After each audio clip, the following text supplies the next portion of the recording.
offense becomes a little bit too stagnant. And I don't know if they are ever going to have to put up 45 points or 38 points in a game because their defense is so good. But right now, I'm optimistic about what they could potentially be because of that defensive unit in Dan Quinn. Now, offensively, I still want to see more because at some point you're going to have to get high up there in the point total. Right.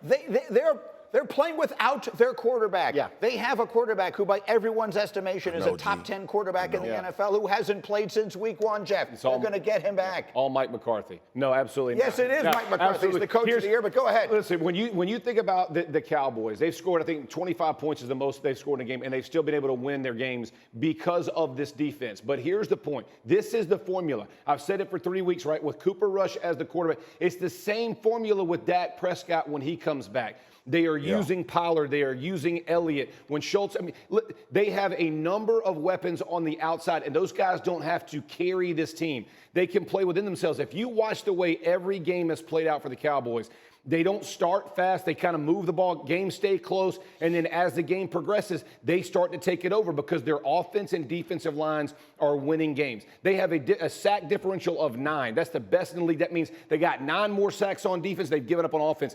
This was an offensive line we were scared to death of after week 1, and they have progressively got better. Why? Because they are running the football, establishing a line of scrimmage, and they are playing to their strengths. They will continue to do that with Dakota, and that'll make it And they're going to get back a quarterback who can make the play when you need him to. He doesn't have the offense doesn't have to be some high fly. They don't got to score 41. But when you need a guy to go out and do it, they'll have a guy who can do it. I was dead wrong about projecting the Cowboys, so I'm nervous about trying to do it again now. I don't want to pour cold water on any of this. We've seen them win in a certain way, and that means that they could win or they could be competitive, they could make the playoffs. We have not seen them win in multiple ways, which you're going to have to figure out other ways to win when you get to the playoffs. This defense, as dominant as it is, the rules have been changed to legislate out dominating defenses. At some point, this defense is going to come up short, and you're going to need an offense to be able to spread it out and cook. Yeah. And we have not seen them do that with Dak or Cooper Rush yet. And maybe they're going to be able to. I hope they can because I am a big Dak fan, but that's the next step. I'm sorry. I'm trying to remember something. What team led the NFL in scoring last year? Just someone remind me.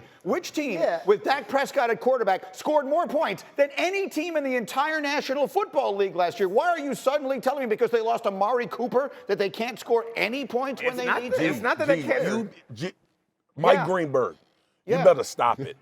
You better stop it, man. You better stop it. We've said enough good things, okay? Let me have these good things. Don't you go off and start adding more to the good things, okay? I'm still recovering from putting the death nail in them after Dak got hurt. I'm still recovering from that. And the Cowboy fans, they telling me to stay on that. I am going to stay on that side, y'all. I thought they was dead. I thought they was cooked. They are doing well. They playing well. I did, by the way, admit that I thought this defense would be better than they were last year. That's pretty damn good. But ultimately, just give me 2 weeks, bro. Like, give me 2 weeks, G. Danny, jump in. The season is very often decided by which teams handle their adversity the best because everyone's going to face it. And the Cowboys have kept their season afloat without their starting quarterback, without their starting left tackle. They deserve a lot of credit for that. We'll see what happens when they start playing the Eagles, when they start playing. Who deserves a lot of credit? The Cowboys, the Dallas Cowboys. Okay, the whole team? It's an organizational success through the first 4 games of the season. Yeah. If they were 0-4, we'd have fired Mike McCarthy, but no one even wants to say his name when they're winning games. It just is Mike McCarthy doing a great job. He's doing a great job. Period. Leave it on that thought for the moment, but we'll come back to them because the show is called Get Up and we talk about the Cowboys. In the meantime, thank you for watching ESPN on YouTube. For live streaming sports and premium content, subscribe to ESPN+.